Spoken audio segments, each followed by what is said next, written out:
वो लड़कियों को गुलाब के पानी में उबालकर एक अद्भुत परफ्यूम बना डालता था। आए दिन किसी न किसी गली नुक्कड़ में एक और लाश मिलती, पूरा नग्न और बाल कटे हुए। पूरा शहर दहशत में था। उसे पकड़ने की हर मुमकिन कोशिश की गई, लेकिन वो फिर भी नहीं रुका। इस बार उसके निशाने पर थी एक अप्सरा, पेरिस के सबसे अमीर खानदान की लड़की। उसके पास पहुंचना उतना ही मुश्किल था जितना किसी अनसुलझी पहेली का हल ढूंढना, लेकिन उसी चक्कर में वो पकड़ा गया। पूरे नगरवासियों के सामने उसे 2 दिन बाद सूली पर चढ़ाने की सजा सुनाई गई। आदेश था जब तक उसकी जान न निकल जाए उसे सूली पर लटकाया जाएगा। ये सुनकर नगरवासियों में खुशी की लहर दौड़ गई। उस दरिंदे का नाम था जीन बैप्टिस्ट ग्रेनविल, जिसे ईश्वर ने नाक नहीं बल्कि एक खास वरदान दिया था। इतनी तेज सूंघने की ताकत कि वो उस खुशबू को भी पहचान लेता था जो बाकी दुनिया के लिए अदृश्य थी। यहाँ से कहानी पीछे लौटती है उसके बचपन की ओर। ग्रेनविल की माँ फिश मार्केट में काम करती थी। एक दिन अचानक उसे दर्द उठा और वहीं पर ग्रेनविल का जन्म हुआ। पैदा होते ही माँ ने बच्चे को लात मार दिया। इससे पहले भी वो अपने 4 नवजात बच्चों को मार चुकी थी। उसे लगा कि ग्रेनविल भी मर गया, लेकिन तभी मार्केट की गंदगी सुनकर वो जोर से रो पड़ा। माँ घबरा गई और तुरंत वहाँ से भाग निकली। लोगों ने सब देख लिया और शोर मच गया। She tried to kill her baby, murderer. वो पकड़ी गई और उसी वक्त उसे फांसी पर चढ़ा दिया गया। ग्रेनविल को कानूनन एक अनाथालय में भेज दिया गया। उस जगह की कर्ता धर्ता थी मैडम गेलार्ड, अधेड़ उम्र की एक औरत, जिसके पास अब और बच्चों के लिए जगह नहीं थी, लेकिन सरकार के खिलाफ भी नहीं जा सकती थी। किसी तरह उसने कुछ लड़कों के बिस्तर पर ग्रेनविल को एडजस्ट करवा दिया, लेकिन अब सवाल था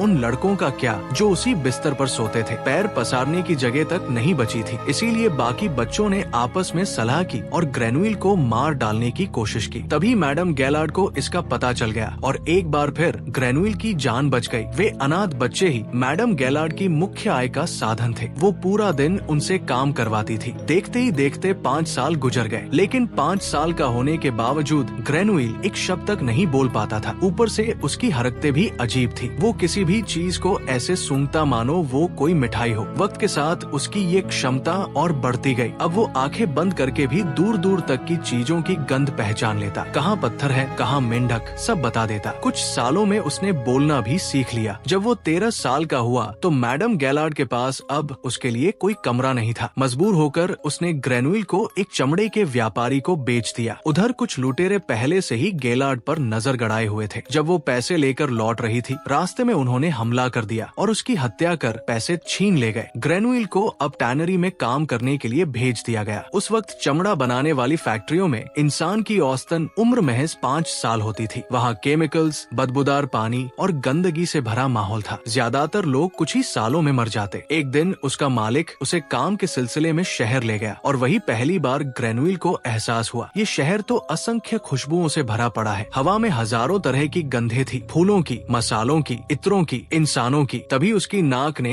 एक ऐसी खुशबू पकड़ी जैसी उसने पहले कभी महसूस नहीं की थी। उसके मालिक को पास ही एक इत्र की दुकान के बगल वाले व्यापारी से डील करनी थी। जब वो काम में व्यस्त था, ग्रेनविल सूंघते सूंघते इत्र की दुकान तक जा पहुंचा। वहाँ देखा लोग तरह तरह के इत्र खरीद रहे हैं। उसी वक्त दुकानदार ने एक मोहतरमा को नया इत्र सूंघाया। उसकी खुशबू से वो मंत्र मुग्ध हो गई और बोली, जनाब आप तो वाकई में एक शानदार कलाकार हैं। तभी ग्रेनविल को उस इत्र से भी कहीं ज्यादा मोहक खुशबू आई, एक जवान लड़की की। वो फल बेच रही थी। उसकी खुशबू ने उसे पागल कर दिया। वो उसके बहुत करीब जा पहुंचा। लड़की ने चौंक कर पूछा, आप फल खरीदना चाहते हैं? लेकिन ग्रेनविल चुप रहा, बस उसे एकटक घूरता रहा। लड़की ने उसे फल देने के लिए हाथ बढ़ाया, लेकिन उसने फल लेने के बजाय उसके हाथों को पकड़ लिया और सूंघने लगा। लड़की डरकर हाथ छुड़ाई और भाग निकली। ग्रेनविल उसके पीछे गया और उसकी खुशबू का पीछा करते हुए आखिरकार उसके घर तक पहुंच गया। वो दबे पाव अंदर दाखिल हुआ। लड़की अकेली थी। उसने मुड़कर देखा तो घबरा गई और जोर से चीख पड़ी। ग्रेनविल ने उसका मुंह दबा लिया। तभी पास से एक कपल गुजरा। जब तक वो चले नहीं गए, ग्रेनविल ने लड़की का मुंह दबाए रखा। नतीजतन सांस रुक जाने से लड़की की मौत हो गई। ग्रेनविल को बड़ा अफसोस हुआ क्योंकि वो लड़की को मारना नहीं चाहता था, लेकिन मरने के बाद भी उसकी त्वचा से वो दुर्लभ खुशबू उठ रही थी। उसने उसे नग्न किया और शरीर के हर हिस्से की खुशबू को जी भरकर महसूस किया। ये उसका पहला शिकार था। वो रात को वापस लौटा तो मालिक ने उसे बुरी तरह पीटा। अगर अगली बार बिना बताए गायब हुआ तो जान ले लूंगा। उस रात वो सो नहीं सका, इसलिए नहीं कि उसे मार पड़ी, बल्कि इसलिए कि लड़की की गंध ने उसे स्पष्ट रास्ता दिखा था। उसे समझ आ गया था कि उसका जन्म क्यों हुआ है। वो दुनिया की सबसे बेहतरीन खुशबू को पकड़ने और उसे हमेशा के लिए कैद करने के लिए पैदा हुआ है। उन दिनों पेरिस में करीब 1 दर्जन परफ्यूमर थे। उनमें से एक था इटालियन परफ्यूमर जायसेप बाल्दिनी, जिसकी दुकान दी पॉन्ट आउट चेंज नामक पुल के बीचों बीच थी। 3 साल पहले तक वो इस धंधे के बादशाह थे, लेकिन मार्केट में नए नए परफ्यूमर आने के कारण बाल्दिनी की दुकान सुनसान पड़ चुकी थी। इन दिनों पेरिस के बाजार में एक नए परफ्यूम की धूम मची थी, वही परफ्यूम जिसे हमने कुछ देर पहले देखा था। हर कोई उसी का दीवाना था। बाल्दिनी ने भी उसकी खुशबू की जांच की। नींबू के तेल, लवंग के रस और जाने किन किन तत्वों का मिश्रण था उसमें। उन्होंने उसे दोहराने की बहुत कोशिश की, लेकिन बार बार असफल रहे। थक हार कर वहीं सो गए। तभी दरवाजे पर दस्तक हुई। वो था ग्रेनुइल, जो उनके ऑर्डर की बकरी की खाल लेकर आया था। बाल्दिनी ने दरवाजा खोला और उसे अंदर आने को कहा।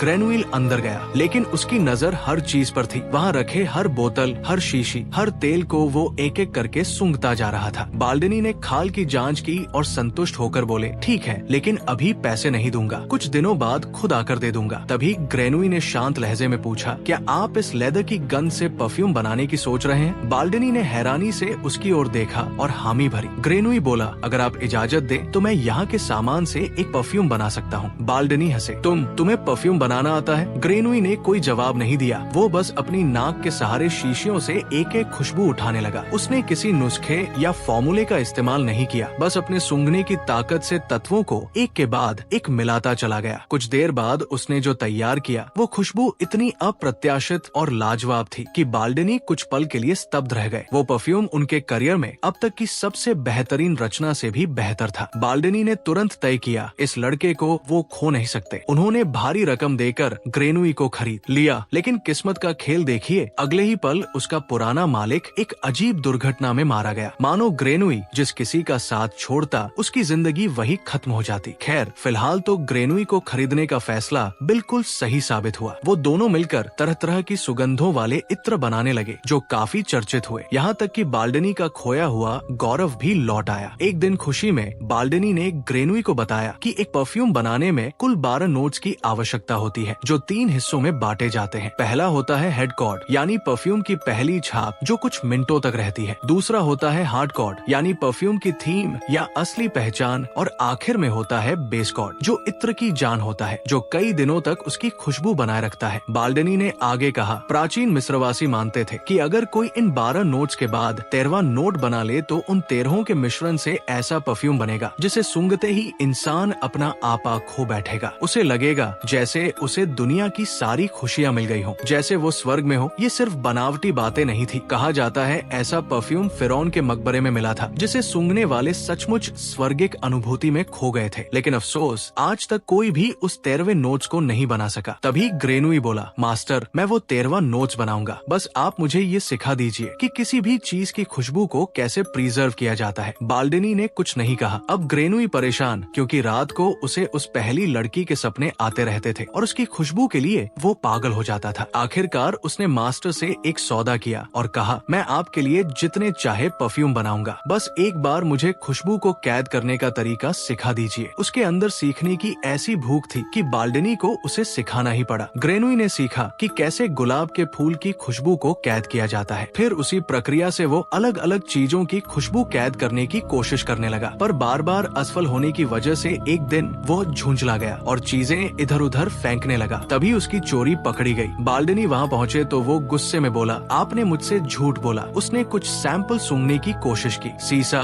लोहा, तांबा, लेकिन किसी की भी खुशबू कैद नहीं थी। बाल्दिनी हैरान रह गए कि ये किस तरह का आदमी है जो धातुओं की खुशबू कैद करने पर रिसर्च कर रहा है। तभी उन्होंने उबलते बर्तन में एक बिल्ली को देखा और भड़क उठे। ग्रेनुई स्तब्ध खड़ा उनकी डांट सुनता रहा और अचानक बेहोश होकर गिर पड़ा। डॉक्टर को बुलाया गया। उसने बताया कि ये सब टैनरी, चमड़ा फैक्ट्री में लंबे समय तक काम करने का नतीजा है। उसका शरीर धीरे धीरे जहर से भर चुका है और अब वो मर रहा है। बाल्दिनी डर गए, क्योंकि अगर ग्रेनुई मर गया तो उनका पूरा धंधा फिर से बर्बाद हो जाएगा। तभी ग्रेनुई को होश आया। उसके होठों पर अब भी वही सवाल था, क्या कोई और तरीका है जिससे किसी भी चीज की खुशबू को कैद किया जा सके? बाल्दिनी ने कहा, ऐसा तरीका तो है, लेकिन मुझे नहीं पता। वो सिर्फ ग्रास नाम की जगह पर सिखाया जाता है। धीरे धीरे ग्रेनुई ठीक हुआ, लेकिन ग्रास पहुँचने और वहाँ काम करने के लिए उसे पहचान के कागजों की जरूरत थी। बाल्दिनी ने उसे ये सब देने का वादा किया। बदले में ग्रेनुई ने उसे नाना प्रकार के इत्रों के हजारों फॉर्मूले सौंप दिए। बाल्दिनी बेहद खुश हुआ और उसे विदा कर दिया। उसे लगा अब उसके पास सफलता की चाबी है, लेकिन किस्मत को कुछ और मंजूर था। उसी रात उसकी इमारत ढह गई और बाल्डनी मलबे में दबकर मर गया। उधर ग्रेनुई अपनी यात्रा करके कुछ दिनों बाद पहाड़ों में एक गुफा तक पहुंचा। एक रात रुकने के लिए गया था, लेकिन वही का होकर रह गया, क्योंकि वहाँ उसके कपड़ों के अलावा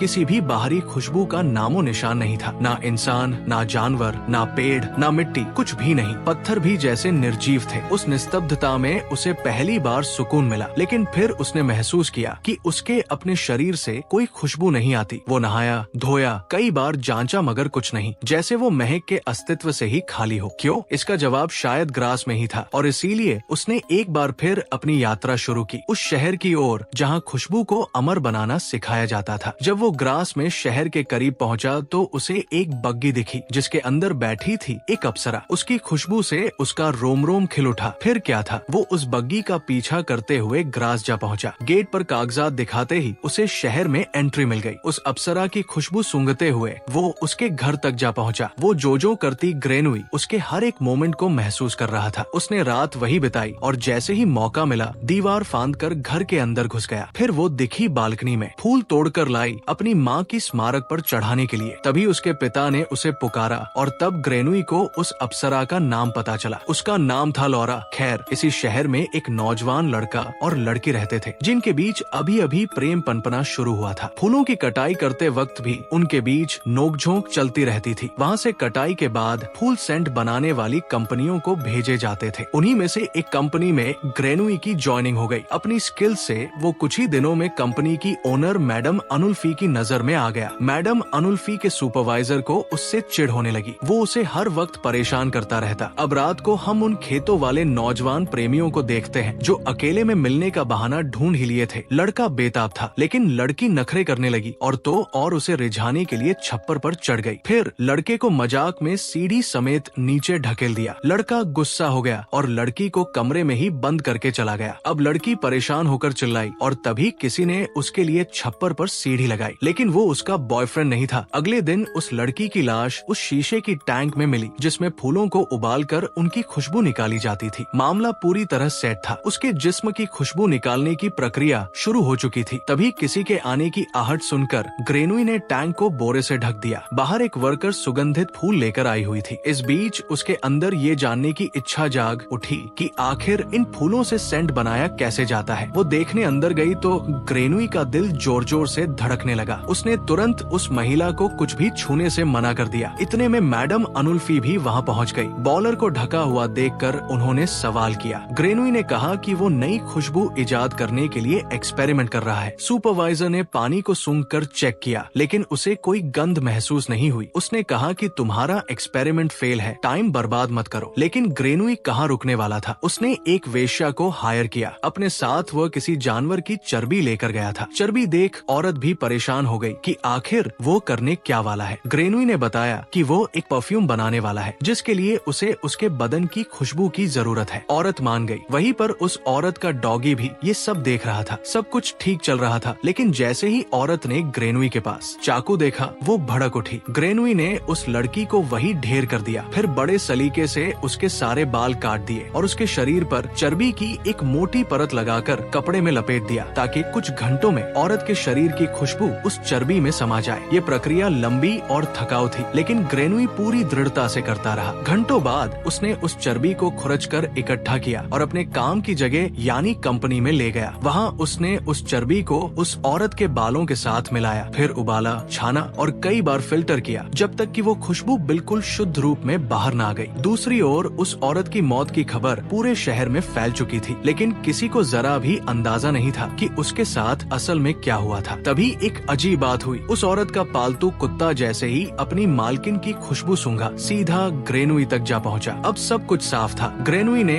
उस औरत के शरीर की खुशबू को परफ्यूम के रूप में कैद कर लिया था। ये उसकी सफलता की पहली सीढ़ी थी, लेकिन वो यही रुकने वाला नहीं था। अब उसे ऐसी और 12 खुशबुओं की जरूरत थी, 12 नोट्स जो मिलकर उसका 13वां कोड बना सके। अगली रात लौरा का जन्मदिन था। चारों तरफ रौनक और भीड़ थी। ग्रेनुई भी वहाँ मौजूद था, अपने अगले शिकार की तलाश में। जब मोमबत्तियां बुझी तो लड़कियों ने एक खेल शुरू किया, लुका छिपी का। इस खेल में लड़कों को लड़कियों को ढूंढना था। उसी जगह एक छोटा भूल भुलैया भी था, जहाँ लौरा और उसकी सहेलियां जाकर छिप गई। मौका देखते ही ग्रेनुई ने लॉरा का पीछा किया, धीरे, सटीक, बिल्कुल शिकारी की तरह। लेकिन भाग्य उस रात लॉरा के साथ था, वो बच गई। खेल खत्म होने तक ग्रेनुई वहाँ से निकल चुका था, मगर जब सब बाहर आए तो एक सन्नाटा फैल गया। भूल भुलैया के अंदर से 2 कुंवारी लड़कियां रहस्यमयी तरीके से गायब हो चुकी थी। अब तक ग्रेनुई उन 2 लड़कियों की खुशबू निकालने की प्रक्रिया शुरू कर चुका था। पूरा भूल भुलैया छान मारा गया, लेकिन वो दोनों कहीं नहीं मिली। अगली सुबह एक पुल के नीचे पानी में उनकी लाशें मिली, बाल काटे हुए, शरीर नग्न। पूरे शहर में खौफ फैल गया। अदालत में कर्फ्यू लगाने की मांग उठी ताकि वह दरिंदा शहर से भाग न सके, लेकिन कुछ व्यापारी इसका विरोध करने लगे। उनका कहना था कि कर्फ्यू लगा तो कारोबार ठप हो जाएगा। जज ने भी सिर हिलाते हुए कहा, इससे तो पूरा शहर दिवालिया हो जाएगा। लॉरा के पिता ने लाख समझाने की कोशिश की, मगर किसी ने उसकी नहीं सुनी, और नतीजा कुछ ही दिनों बाद एक और कुंवारी लड़की गायब हो गई। फिर उसके अगले दिन एक चरवाहन की लाश खेत में मिली। उसके भी बाल काटे गए थे और शरीर निर्वस्त्र छोड़ दिया गया था। अब तक 4 लड़कियां मारी जा चुकी थी। तब जाकर प्रशासन की नींद टूटी। शहर में कर्फ्यू लगा। पुलिस हर गली मोहल्ले में तैनात कर दी गई, मगर हत्याएं रुकी नहीं। ग्रेनुई एक के बाद एक खुशबू कैद करता जा रहा था। वो अब 5 नोट्स बना चुका था, 5 अलग अलग लड़कियों की खुशबुओं से। फिर छठी लड़की भी उसकी शिकार बनी। शहर में दहशत अपने चरम पर थी। पुलिस बेबस थी, उनके पास न कोई सुराग था, न कोई गवाह। इतने में 7वीं लड़की भी गायब हो गई। अब तक लॉरा के पिता को समझ आ चुका था कि ये हत्यारा साधारण नहीं है। उन्होंने गौर किया कि जिन लड़कियों को निशाना बनाया गया वे सब कुंवारी थी और असाधारण रूप से खूबसूरत। यानी हत्यारा उनकी सुंदरता से कुछ ले रहा था, चाहे वो बाल हो, त्वचा या कुछ और। वो अब एक अलग ही निष्कर्ष पर पहुंच चुके थे। शहर के बड़े लोग इस पर चर्चा ही कर रहे थे कि तभी एक और खबर आई, 9वीं लड़की भी गायब हो गई। अब ग्रास की हवा में सिर्फ एक ही चीज बची थी, खौफ की गंध। कोई भी नौजवान लड़का अगर किसी लड़की के आसपास भी भटकने की कोशिश करता तो लड़कियां बिना कुछ सोचे उस पर टूट पड़ती, पीट पीट कर उनका भरता बना देती। अगले दिन खबर आई, 10वीं लड़की भी गायब हो गई। अब लोग अपने घरों की खिड़कियां, दरवाजे, यहाँ तक कि रोशनी आने के छोटे छोटे झरोखे तक बंद करने लगे। एक आदमी अपनी खिड़कियां बंद करने के लिए लकड़ियां जमा किया था। तभी उन लकड़ियों के ढेर में से 10वीं लड़की की लाश मिली। कुछ ही दिनों में 11वीं लड़की भी गायब हो गई। अब तक ग्रेनुई 11 नोट्स बना चुका था। उसके 13वें परफ्यूम की कड़ी लगभग पूरी होने वाली थी। बस 2 खुशबुएं और चाहिए थी। लेकिन शहर में उसकी दहशत इस कदर फैल चुकी थी कि लोग डर के मारे किसी पर भी शक करते और बिना सोचे समझे गोली चला देते। ग्रास अब किसी शहर से ज्यादा एक बंद जेल बन चुका था, जहां हर इंसान को लगता था कि अगला नंबर शायद उसी का है। हद तो तब हो गई जब चर्च के अंदर एक नन की लाश मिली। ये हत्या बाकी सबसे ज्यादा खौफनाक थी, क्योंकि अब पवित्र जगह भी सुरक्षित नहीं रही। इस बीच ग्रेनुई को बस एक आखिरी शिकार चाहिए था जो उसके 13वें नोट को पूरा कर सके। और तभी एक चमत्कार हुआ। खबर फैली कि वो हत्यारा पकड़ा गया। सबके होश उड़ गए जब पता चला कि उसने खुद आत्मसमर्पण करके अपने सारे गुनाह कबूल कर लिए हैं। शहर में मानो त्योहार लौट आया। रात भर सड़कों पर लोग नाचते गाते रहे, घंटों तक खुशियां मनाई जाती रही। लेकिन लॉरा के पिता का मन अब भी नहीं मान रहा था। उन्हें किसी अनहोनी का डर सताए जा रहा था। उन्होंने सोचा अगर आत्मसमर्पण करने वाला असली हत्यारा नहीं हुआ तो। उस रात उन्होंने किसी तरह आंखें मूंद ली। लेकिन तभी एक भयानक सपना देखा। घबराकर वे दौड़ते हुए लॉरा के कमरे में पहुंचे। वो जिंदा थी मगर खिड़की खुली हुई थी। लॉरा ने कहा कि उसने वो खिड़की नहीं खोली थी। ये सुनते ही उनके होश उड़ गए। उन्होंने बिना एक पल गवाए फैसला किया कि सुबह होते ही शहर छोड़ देंगे। अगले ही दिन वे लॉरा को लेकर एक गुप्त ठिकाने की ओर रवाना हो गए। लेकिन ग्रेनुई की नाक ने लॉरा की खुशबू को पहचान लिया। वो उस महक के सहारे उनका पीछा करने लगा। उधर शहर में एक और खुलासा हुआ। उस वेश्या का कुत्ता मिट्टी खोदने लगा था। पुलिस वहाँ पहुंची तो जमीन के नीचे कई लड़कियों के कपड़े और बाल मिले। सब साफ हो गया, असली हत्यारा ग्रेनुई यही है। जांच पूरी होते होते ग्रेनुई अपने आखिरी शिकार के ठिकाने तक पहुंच चुका था। लॉरा के पिता ने वहाँ एक सुरक्षित कमरा चुना और उसे अंदर बंद कर दिया। सोचते रहे कि अब वो बिल्कुल महफूज है। लेकिन उनसे एक बड़ी गलती हो गई। उन्होंने चाबी टेबल पर ही छोड़ दी। आधी रात जब सब गहरी नींद में थे, ग्रेनुई दबे पाव अंदर आया। उसने चाबी उठाई, दरवाजा खोला और जो करने आया था वह कर गुजरा। फिर बिना किसी निशान के गायब हो गया। सुबह जब लॉरा के पिता ने दरवाजा खोला तो उनकी चीख पूरे घर में गूंज उठी। लॉरा बिस्तर पर मृत पड़ी थी। तुरंत ही उन्होंने अपने आदमियों को भेजा, ढूंढो उस दरिंदे को, कहीं से भी ढूंढ निकालो। उधर ग्रेनुई अब तक 13वां नोट पूरा बना चुका था। उसने 12 नोट्स को मिलाकर जब 13वां नोट जोड़ा तब उसका परफेक्ट परफ्यूम तैयार हुआ। लेकिन उसी वक्त लॉरा के पिता के आदमी उसके ठिकाने पर पहुंच गए। वो पकड़ा गया। जब उससे सख्ती से पूछा गया कि उसने लॉरा को क्यों मारा, उसका बस एक ही जवाब था, मुझे उसकी जरूरत थी। और जितनी बार उससे पूछा गया वो उतनी ही शांत आवाज में यही दोहराता रहा। कहानी अब वापस उसी दिन पर लौटती है जिस दिन